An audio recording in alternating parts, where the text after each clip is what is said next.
Neha news Aurangabad येथून मी पुष्पा पिसुळे।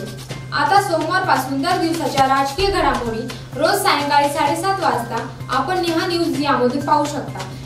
आज दिवशी आमचे उपसंपादक व वार्ताहर टीमने शहरात फेरफटका मारत असताना त्यांनी नागरिकांची प्रतिक्रिया घेतली। रोशन गेट, कटकट गेट इत्यादी मुस्लिम बहुभागात औरंगाबाद लोकसभा मतदारसंघातील MIMचे उमेदवार इम्तियाज जलील, हर्षवर्धन जाधव व मराठवाडा ऑटो रिक्षा युनियनचे अध्यक्ष सिने अभिनेते मोहसिन सर यांच्याबाबत चर्चा होती। काही वयस्कर नागरिकांनी सांगितले की नव भारत निर्माण पार्टीमधून निवडणुकीच्या मैदानात उतरणारे मोहसिन सर सध्या अत्यंत कमी वयाचे असून त्यांनी कोणत्याही धर्मनिरपेक्ष पक्षाला त्यांची शक्ती द्यावी।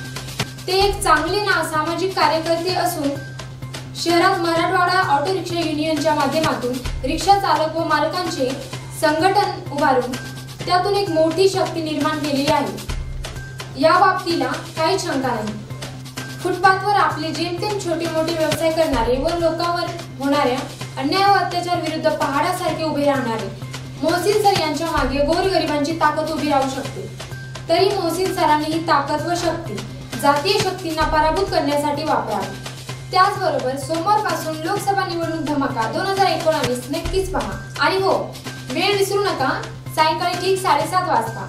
याचबरोबर आजचं बातमीपत्र संपलं। नमस्कार।